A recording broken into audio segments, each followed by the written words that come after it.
Added junior high school शिक्षक भर्ती 2021 से जुड़े अभ्यर्थियों को अभी भी स्पष्ट जानकारी नहीं मिल पा रही है, क्योंकि विद्यालयवार रिक्त पदों का विवरण संबंधित पोर्टल पर अपलोड नहीं किया गया है। इससे उम्मीदवारों में असमंजस की स्थिति बनी हुई है और वे आवेदन प्रक्रिया तथा अपनी प्राथमिकताओं को लेकर परेशान हैं। अभ्यर्थियों का कहना है कि बिना रिक्त पदों की पूरी जानकारी के पारदर्शी और सही विकल्प भरना संभव नहीं है। ऐसे में उन्होंने चयन प्रक्रिया को सुचारू बनाने के लिए जल्द से जल्द सभी विद्यालयों के रिक्त पदों का विवरण सार्वजनिक करने की मांग की है।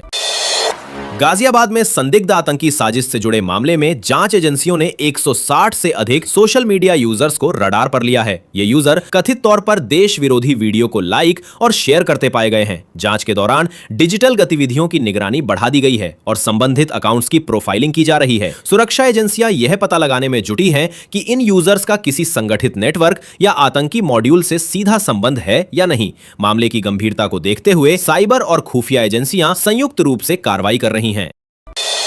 बरेली में आयोजित किसान दिवस के दौरान किसानों ने प्रशासनिक व्यवस्था पर खुलकर नाराजगी जताई और कहा कि उन्हें अधिकारियों के मोबाइल नंबर नहीं चाहिए, क्योंकि कई अधिकारी उनके नंबर ब्लॉक कर देते हैं, जिससे शिकायतें दर्ज कराने के बाद भी उन पर कार्रवाई नहीं हो पाती। किसानों ने टूटी सड़कों, फसल बीमा क्लेम न मिलने, खराब स्ट्रीट लाइटों और जल आपूर्ति जैसी मूलभूत समस्याओं को उठाते हुए कहा कि उनकी सुनवाई नहीं हो रही। कुछ विभागों के अधिकारियों की बैठक में अनुपस्थिति पर भी किसानों ने रोष जताया और प्रशासन से जवाबदेही तय करने की मांग की।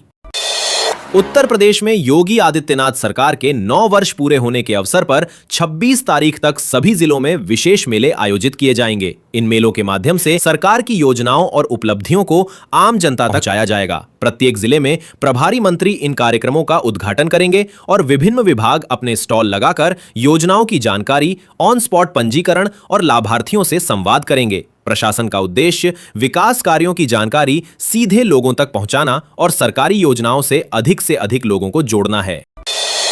उत्तर प्रदेश राज्य सड़क परिवहन निगम लखनऊ से छत्तीसगढ़, हरियाणा, राजस्थान और पंजाब के लिए सीधी बस सेवाएं शुरू करने की तैयारी कर रहा है। इस संबंध में परिवहन मंत्री दयाशंकर सिंह ने संबंधित राज्यों को पत्र लिखकर अनुमति मांगी है। प्रस्ताव मंजूर होते ही अंतरराज्यीय यात्रियों को बड़ी सुविधा मिलेगी और लंबी दूरी की यात्रा अधिक सुगम व किफायती हो जाएगी। द्रौपदी मुर्मू का गोवर्धन दौरा खासा महत्वपूर्ण माना जा रहा है। इस दौरान वो गिरिराज जी महाराज की 2 बार पूजा अर्चना करेंगी। उनके साथ आनंदीबेन पटेल भी मौजूद रहेंगी। राष्ट्रपति के आगमन को लेकर प्रशासन ने व्यापक सुरक्षा और यातायात व्यवस्थाएं की हैं। साथ ही श्रद्धालुओं की भीड़ को ध्यान में रखते हुए विशेष प्रबंध किए जा रहे हैं, ताकि कार्यक्रम सुचारू रूप से संपन्न हो सके। उत्तर प्रदेश में गेहूं खरीद वर्ष 2026 से 27 के लिए सरकार ने लक्ष्य में बड़ा बदलाव करते हुए इसे 60 लाख टन से घटाकर 10 लाख टन कर दिया है। हालांकि किसानों को राहत देते हुए न्यूनतम समर्थन मूल्य MSP 2,585 रुपए प्रति क्विंटल पर ही भुगतान किया जाएगा। मुख्य सचिव SP गोयल ने 25 मार्च से शुरू होने वाली खरीद प्रक्रिया के लिए सभी जिलों को समय पर व्यवस्थाएं सुनिश्चित करने के निर्देश दिए हैं, ताकि किसानों को अपनी उपज बेचने और भुगतान पाने में किसी तरह की परेशानी न हो। लखनऊ में स्मार्ट मीटर को लेकर उस समय स्थिति तनावपूर्ण हो गई, जब रिचार्ज करने के बावजूद कई घरों में बिजली सप्लाई बहाल नहीं हुई। इससे नाराज महिलाओं ने बिजली विभाग के कार्यालय पहुंचकर विरोध प्रदर्शन किया और तोड़फोड़ भी की। प्रदर्शनकारियों का कहना था कि स्मार्ट मीटर लगाते समय निर्बाध बिजली और पारदर्शी बिलिंग का आश्वासन दिया गया था, लेकिन भुगतान के बाद भी घंटों तक बिजली नहीं आई। सूचना मिलते ही पुलिस मौके पर पहुंची और हालात को नियंत्रित किया। वहीं विभागीय अधिकारियों ने तकनीकी जांच कर समस्या जल्द दूर करने का भरोसा दिया। घटना के बाद स्मार्ट मीटर व्यवस्था की कार्यप्रणाली पर फिर से सवाल उठने लगे हैं। समल में 25 मार्च से गेहूं खरीद प्रक्रिया शुरू होने जा रही है। इसके लिए जिले में 62 क्रय केंद्रों की तैयारी पूरी कर ली गई है। इस बार प्रशासन ने करीब 48,000 मीट्रिक टन गेहूं खरीद का लक्ष्य निर्धारित किया है। किसानों को न्यूनतम समर्थन मूल्य MSP पर उनकी उपज का भुगतान किया जाएगा और खरीद प्रक्रिया को सुचारू रखने के लिए सभी आवश्यक व्यवस्थाएं सुनिश्चित करने के निर्देश दिए गए हैं, ताकि किसानों को अपनी फसल बेचने में किसी प्रकार की परेशानी न हो। गोड्डा समेत 6 जिलों में बुनियादी ढांचे को मजबूत करने के लिए 42 विकास योजनाओं को मंजूरी दी गई है। इन परियोजनाओं पर करीब 15.17 करोड़ रुपए खर्च किए जाएंगे, जिसके तहत सड़कों के निर्माण और मरम्मत के साथ साथ सीवर व्यवस्था को भी बेहतर बनाया जाएगा। इन योजनाओं के लागू होने से शहरों में जल निकासी की समस्या कम होगी और आवागमन सुगम बनेगा। प्रशासन का कहना है कि मंजूरी मिलने के बाद अब कार्य जल्द शुरू कराकर समयबद्ध तरीके से पूरा किया जाएगा, ताकि लोगों को जल्द राहत मिल सके। मेरठ के रहने वाले कुख्यात सरगना बकरा समेत वाहन चोरों के एक बड़े गिरोह का पुलिस ने भंडाफोड़ किया है। आरोप है कि गिरोह अब तक करीब 100 गाड़ियां चोरी कर चुका था और उत्तर प्रदेश, दिल्ली व बिहार में वारदातों को अंजाम देता था। जांच में पता चला कि आरोपी चोरी की गाड़ियों के नंबर प्लेट और दस्तावेज बदलकर उन्हें दूसरे राज्यों में बेच देते थे। पुलिस ने कई वाहन, फर्जी कागजात और उपकरण बरामद कर आरोपियों से पूछताछ शुरू कर दी है, ताकि गिरोह के अन्य सदस्यों और बाकी चोरी की गाड़ियों का पता लगाया जा सके। प्रयागराज में 4 नई आवासीय योजनाएं विकसित करने की तैयारी शुरू हो गई है। इन योजनाओं के लिए प्रयागराज विकास प्राधिकरण (पीडीए) 18 गांवों के किसानों से जमीन अधिग्रहित करेगा। प्रस्तावित योजनाओं का उद्देश्य तेजी से बढ़ती आबादी के बीच नियोजित आवास उपलब्ध कराना और शहर का सुव्यवस्थित विस्तार करना है। प्राधिकरण की ओर से अधिग्रहण प्रक्रिया को नियमानुसार पूरा करने और किसानों को मुआवजा देने की रूपरेखा तैयार की जा रही है। परियोजना पूरी होने पर शहर में आधुनिक सुविधाओं से युक्त नए आवासीय क्षेत्र विकसित होंगे। वाराणसी में इस बार शुक्रवार को पड़ रही ईद की नमाज के लिए समय निर्धारित कर दिया गया है। पार्षद हाजी ओकास अंसारी ने शहर की मस्जिदों और ईदगाहों की सूची जारी करते हुए वहां नमाज अदा कराने वाले इमामों के नाम भी सार्वजनिक किए हैं, ताकि नमाज के दौरान व्यवस्थाएं सुचारू रहें और लोगों को किसी प्रकार की असुविधा का सामना न करना पड़े। एडेड जूनियर हाई स्कूल शिक्षक भर्ती 2021 से जुड़े अभ्यर्थियों को अभी भी स्पष्ट जानकारी नहीं मिल पा रही है, क्योंकि विद्यालयवार रिक्त पदों का विवरण संबंधित पोर्टल पर अपलोड नहीं किया गया है। इससे उम्मीदवारों में असमंजस की स्थिति बनी हुई है और वे आवेदन प्रक्रिया तथा अपनी प्राथमिकताओं को लेकर परेशान हैं। अभ्यर्थियों का कहना है कि बिना रिक्त पदों की पूरी जानकारी के पारदर्शी और सही विकल्प भरना संभव नहीं है। ऐसे में उन्होंने चयन प्रक्रिया को सुचारू बनाने के लिए जल्द से जल्द सभी विद्यालयों के रिक्त पदों का विवरण सार्वजनिक करने की मांग की है। गाजियाबाद में संदिग्ध आतंकी साजिश से जुड़े मामले में जांच एजेंसियों ने 160 से अधिक सोशल मीडिया यूजर्स को रडार पर लिया है। ये यूजर कथित तौर पर देश विरोधी वीडियो को लाइक और शेयर करते पाए गए हैं। जांच के दौरान डिजिटल गतिविधियों की निगरानी बढ़ा दी गई है और संबंधित अकाउंट्स की प्रोफाइलिंग की जा रही है। सुरक्षा एजेंसियां यह पता लगाने में जुटी हैं कि इन यूजर्स का किसी संगठित नेटवर्क या आतंकी मॉड्यूल से सीधा संबंध है या नहीं। मामले की गंभीरता को देखते हुए साइबर और खुफिया एजेंसियां संयुक्त रूप से कार्रवाई कर रही हैं। बरेली में आयोजित किसान दिवस के दौरान किसानों ने प्रशासनिक व्यवस्था पर खुलकर नाराजगी जताई और कहा कि उन्हें अधिकारियों के मोबाइल नंबर नहीं चाहिए, क्योंकि कई अधिकारी उनके नंबर ब्लॉक कर देते हैं, जिससे शिकायतें दर्ज कराने के बाद भी उन पर कार्रवाई नहीं हो पाती। किसानों ने टूटी सड़कों, फसल बीमा क्लेम न मिलने, खराब स्ट्रीट लाइटों और जल आपूर्ति जैसी मूलभूत समस्याओं को उठाते हुए कहा कि उनकी सुनवाई नहीं हो रही। कुछ विभागों के अधिकारियों की बैठक में अनुपस्थिति पर भी किसानों ने रोष जताया और प्रशासन से जवाबदेही तय करने की मांग की।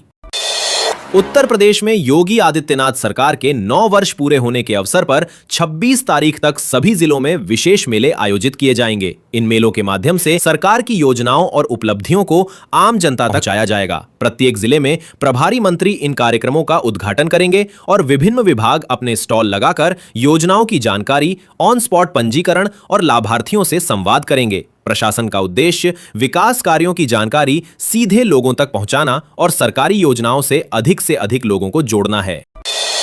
उत्तर प्रदेश राज्य सड़क परिवहन निगम लखनऊ से छत्तीसगढ़, हरियाणा, राजस्थान और पंजाब के लिए सीधी बस सेवाएं शुरू करने की तैयारी कर रहा है। इस संबंध में परिवहन मंत्री दयाशंकर सिंह ने संबंधित राज्यों को पत्र लिखकर अनुमति मांगी है। प्रस्ताव मंजूर होते ही अंतरराज्यीय यात्रियों को बड़ी सुविधा मिलेगी और लंबी दूरी की यात्रा अधिक सुगम व किफायती हो जाएगी। द्रौपदी मुर्मू का गोवर्धन दौरा खासा महत्वपूर्ण माना जा रहा है। इस दौरान वो गिरिराज जी महाराज की 2 बार पूजा अर्चना करेंगी। उनके साथ आनंदीबेन पटेल भी मौजूद रहेंगी। राष्ट्रपति के आगमन को लेकर प्रशासन ने व्यापक सुरक्षा और यातायात व्यवस्थाएं की हैं। साथ ही श्रद्धालुओं की भीड़ को ध्यान में रखते हुए विशेष प्रबंध किए जा रहे हैं, ताकि कार्यक्रम सुचारू रूप से संपन्न हो सके। उत्तर उत्तर प्रदेश में गेहूं खरीद वर्ष 2026 से 27 के लिए सरकार ने लक्ष्य में बड़ा बदलाव करते हुए इसे 60 लाख टन से घटाकर 10 लाख टन कर दिया है। हालांकि किसानों को राहत देते हुए न्यूनतम समर्थन मूल्य MSP 2,585 रुपए प्रति क्विंटल पर ही भुगतान किया जाएगा। मुख्य सचिव SP गोयल ने 25 मार्च से शुरू होने वाली खरीद प्रक्रिया के लिए सभी जिलों को समय पर व्यवस्थाएं सुनिश्चित करने के निर्देश दिए हैं, ताकि किसानों को अपनी उपज बेचने और भुगतान पाने में किसी तरह की परेशानी न हो। लखनऊ में स्मार्ट मीटर को लेकर उस समय स्थिति तनावपूर्ण हो गई, जब रिचार्ज करने के बावजूद कई घरों में बिजली सप्लाई बहाल नहीं हुई। इससे नाराज महिलाओं ने बिजली विभाग के कार्यालय पहुंचकर विरोध प्रदर्शन किया और तोड़फोड़ भी की। प्रदर्शनकारियों का कहना था कि स्मार्ट मीटर लगाते समय निर्बाध बिजली और पारदर्शी बिलिंग का आश्वासन दिया गया था, लेकिन भुगतान के बाद भी घंटों तक बिजली नहीं आई। सूचना मिलते ही पुलिस मौके पर पहुंची और हालात को नियंत्रित किया। वहीं विभागीय अधिकारियों ने तकनीकी जांच कर समस्या जल्द दूर करने का भरोसा दिया। घटना के बाद स्मार्ट मीटर व्यवस्था की कार्यप्रणाली पर फिर से सवाल उठने लगे हैं। समल में 25 मार्च से गेहूं खरीद प्रक्रिया शुरू होने जा रही है। इसके लिए जिले में 62 क्रय केंद्रों की तैयारी पूरी कर ली गई है। इस बार प्रशासन ने करीब 48,000 मीट्रिक टन गेहूं खरीद का लक्ष्य निर्धारित किया है। किसानों को न्यूनतम समर्थन मूल्य MSP पर उनकी उपज का भुगतान किया जाएगा और खरीद प्रक्रिया को सुचारू रखने के लिए सभी आवश्यक व्यवस्थाएं सुनिश्चित करने के निर्देश दिए गए हैं, ताकि किसानों को अपनी फसल बेचने में किसी प्रकार की परेशानी न हो। गोंडा समेत 6 जिलों में बुनियादी ढांचे को मजबूत करने के लिए 42 विकास योजनाओं को मंजूरी दी गई है। इन परियोजनाओं पर करीब 15.17 करोड़ रुपए खर्च किए जाएंगे, जिसके तहत सड़कों के निर्माण और मरम्मत के साथ साथ सीवर व्यवस्था को भी बेहतर बनाया जाएगा। इन योजनाओं के लागू होने से शहरों में जल निकासी की समस्या कम होगी और आवागमन सुगम बनेगा। प्रशासन का कहना है कि मंजूरी मिलने के बाद अब कार्य जल्द शुरू कराकर समयबद्ध तरीके से पूरा किया जाएगा, ताकि लोगों को जल्द राहत मिल सके। मेरठ के रहने वाले कुख्यात सरगना बकरा समेत वाहन चोरों के एक बड़े गिरोह का पुलिस ने भंडाफोड़ किया है। आरोप है कि गिरोह अब तक करीब 100 गाड़ियां चोरी कर चुका था और उत्तर प्रदेश, दिल्ली व बिहार में वारदातों को अंजाम देता था। जांच में पता चला कि आरोपी चोरी की गाड़ियों के नंबर प्लेट और दस्तावेज बदलकर उन्हें दूसरे राज्यों में बेच देते थे। पुलिस ने कई वाहन, फर्जी कागजात और उपकरण बरामद कर आरोपियों से पूछताछ शुरू कर दी है, ताकि गिरोह के अन्य सदस्यों और बाकी चोरी की गाड़ियों का पता लगाया जा सके। प्रयागराज में 4 नई आवासीय योजनाएं विकसित करने की तैयारी शुरू हो गई है। इन योजनाओं के लिए प्रयागराज विकास प्राधिकरण PDA 18 गांवों के किसानों से जमीन अधिग्रहित करेगा। प्रस्तावित योजनाओं का उद्देश्य तेजी से बढ़ती आबादी के बीच नियोजित आवास उपलब्ध कराना और शहर का सुव्यवस्थित विस्तार करना है। प्राधिकरण की ओर से अधिग्रहण प्रक्रिया को नियमानुसार पूरा करने और किसानों को मुआवजा देने की रूपरेखा तैयार की जा रही है। परियोजना पूरी होने पर शहर में आधुनिक सुविधाओं से युक्त नए आवासीय क्षेत्र विकसित होंगे। वाराणसी में इस बार शुक्रवार को पड़ रही ईद की नमाज के लिए समय निर्धारित कर दिया गया है। पार्षद हाजी ओकास अंसारी ने शहर की मस्जिदों और ईदगाहों की सूची जारी करते हुए वहां नमाज अदा कराने वाले इमामों के नाम भी सार्वजनिक किए हैं, ताकि नमाज के दौरान व्यवस्थाएं सुचारू रहें और लोगों को किसी प्रकार की असुविधा का सामना न करना पड़े।